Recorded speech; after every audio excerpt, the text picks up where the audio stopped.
Hello, beautifuls. Hello, darlings. Oh, Sparky, you look back to normal, darling.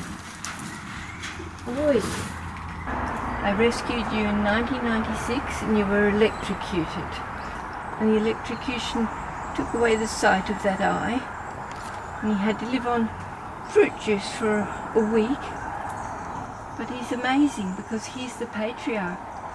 He's not the boss. He doesn't boss everyone. He just tells everyone the right way to behave. And he also teaches all the young ones. That's better. There's another one up here, Cooper, who was caught in barbed wire. And Cooper, when we introduce him, I can tell you he has a little bit of a funny lip because when he was caught on the barbed wire, he tried to chew his wing off and he injured his mouth. But I had to take the maggots out of his mouth twice a day for a week. It was really horrible, and this happens a lot when they're entangled in barbed wire. When it's loose netting over a fruit tree, when it's not pulled tight, they get it wound around their wing, and Flossie, who's up there, had that wound around her wing, which stopped the circulation, so all her wing gradually died. And when she first came to me, she came from Orbost. And the man down there was really worried, the man in national parks, because she was eating away all the wing, but it was because it was dead. And so when they have their babies, they catch them in a little hammock that they make with their wings.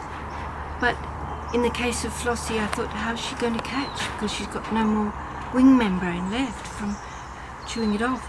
But she has never had a problem, and she's somehow always manages to catch her babies, and she's a really, really good breeder, and the boys always love her.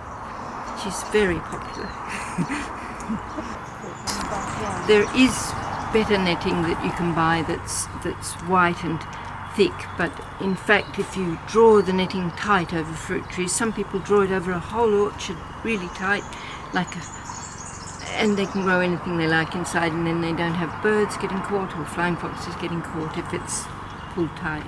But as soon as you've got loose netting draped over a fruit tree, you're going to catch animals, and it's really horrible. So who's coming to see us? Is that you, Terry? Been hanging in a tree for I don't know how long people had noticed it, but when he came in, his wings were like paper. That was how dehydrated he was.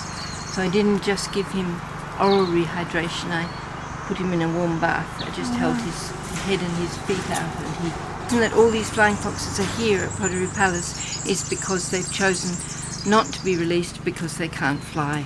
All had the choice. When they were with me at home, they would have the release door open at night, and they would all have all the big flying fox camp of thousands of flying foxes down below, so they could go out and meet them if they wanted to and fly off with them.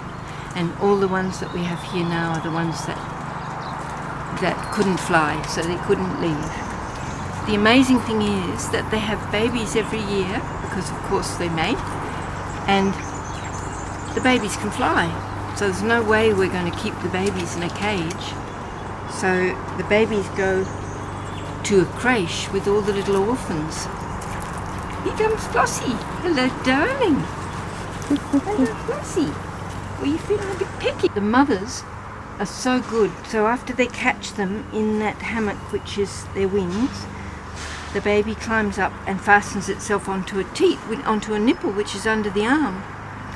And then the mother can keep baby warm with her wings and breathe in to make more warmth inside that cocoon, or she can fan baby to keep baby cool. And that baby just hangs off her, so quite heavy. So but cool. In the wild, mum could leave baby hanging in a tree and fly off to another tree.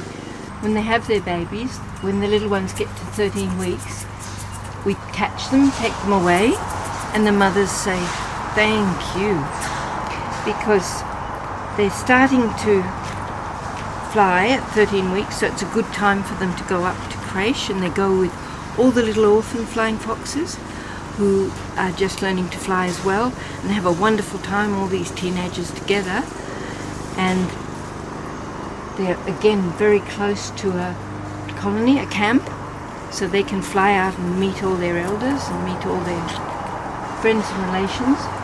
And you see the mums, when they're here, the mums do all the work for the first 13 weeks, and then when they get to creche, meeting all their peers, their same age ones, they learn other things. It's like teenagers going out, and then when they fly out at night, they don't have to fly the whole distance that the older ones go to find fruit. They can just fly a short distance and come back and get food from the aviary. So that's why we call it soft release, because they're not forced to go. They can come back and have just man-provided, human-provided fruit if they want to. They're very equal. That's why I think we could learn a lot from them, because even though they respect each other's position in the hierarchy, they don't ever hurt each other. You hear noise, and that's just a family argument. You've got about 17 different sounds they can make, because these grey-headed flying foxes are only in Australia, and their numbers are dwindling so fast, and we keep taking away all their food trees, we keep taking away the bloodwoods and the spotted gums and things that they need for the blossoms, because they will always go for native fruit in a rainforest, or nectar and pollen in native flowering gums. They will always go for that before orchards. But if they've got none left, none of their real food left, they will have to go to an orchard, and that's when people get aggressive and shoot them and do horrible things to them.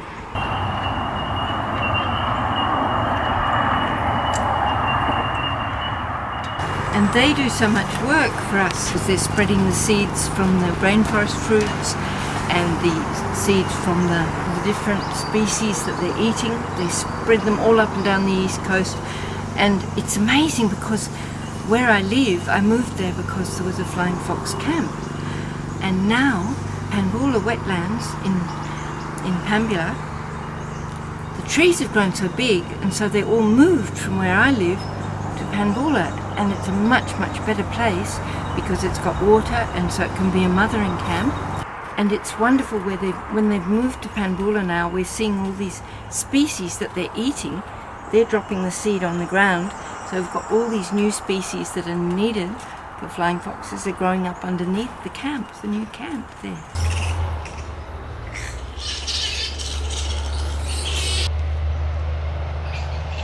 We say for the koalas, no tree, no me, but for the flying foxes we say no me, no tree.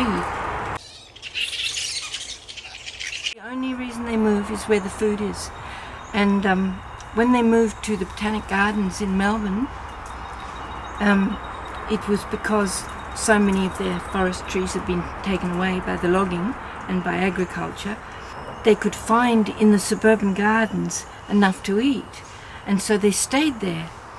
But people didn't like it, and they thought if we can prove that they're spreading disease, then we can get rid of them. So they employed someone called Chris Tiedemann to set up what's called a harp trap, which is like a harp because it's got strings, and the flying foxes fly into the strings and they slide down, and then Chris Tiedemann would catch them, kill them, and test them for lyssavirus, because you can only test by killing them.